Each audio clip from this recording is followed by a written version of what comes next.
Anras an ain. Simúl. Nis, o cuinach líb níos túisce sa teachtain. Bhí muid I léamh Iontráil Dialainne a rinne gasúir bhí bogadh aige dí Scoil eile. Wel, tá muide fad treis bogadh aige dí rang nua. Nis, ag tús na bliana seo tá muide goil cúpla sprioc a leagan amach chuin héin. Cúpla rud tá muide gar bhaint amach le linn na Scoil bliana seo.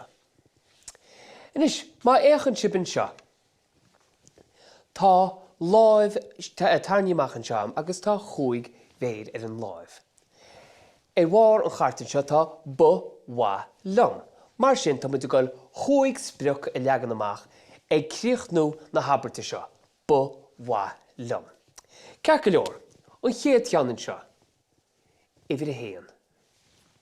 Nis, bíonn muide gúnaí I gcearra an teanga an gaeilge a churchan cín.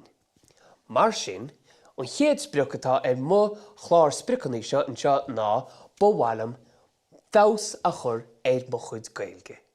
Nis, mar nach chuil muid gur tús le Ábhar an seo go muid I críochnú na habairte seo ní gá ceann litir a chuir an seo.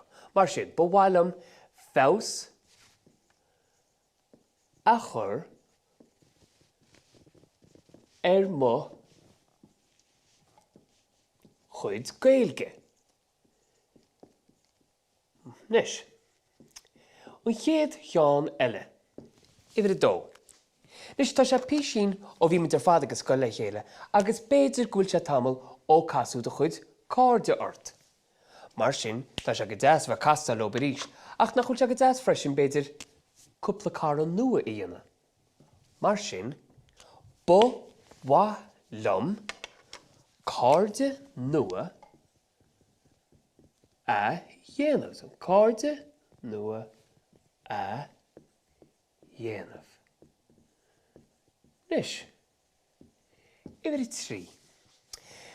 Tá muid I rang nua béidir gúil tú I seomra rang nua nach ra tú an ribhe seo, agus béidir gúil go leor a thar timpeall ar tain nach wacha tú hána.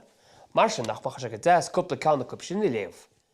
Ifir I trí mar sin, liom leabhar nua a léamh. Nis, an cearú sprioc. Bhí muid ar fad sa maile a fad tamil an ada le cúpla mí an nuas. Agus tá mai cinnte go chaisib go leor ama tíomh má faoin léir. Bhí an aimse go breá chuid smógan am, mar sin tá mai cinnte go be gimmert go leor sport sa maile agus mar sin. Mar sin, liom níos mó sport a immert. Mar tá sé go mágan níos mó sport a immert. Níos mó sport a immert. Ceann amháin eile nis. Béidir nar casú an múnteoir se hána ort do múnteoir nua. Mar sin, mach se go deas cabhrú lob, tá sé tamil ó bhí siatan agus Scoil freisin beagsad. Mar sin, liom cabhr a thuairt, cabhr a thuairt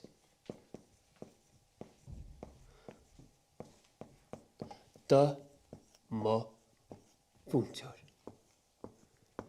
Nis, sin iad mo chuid Spriocanna.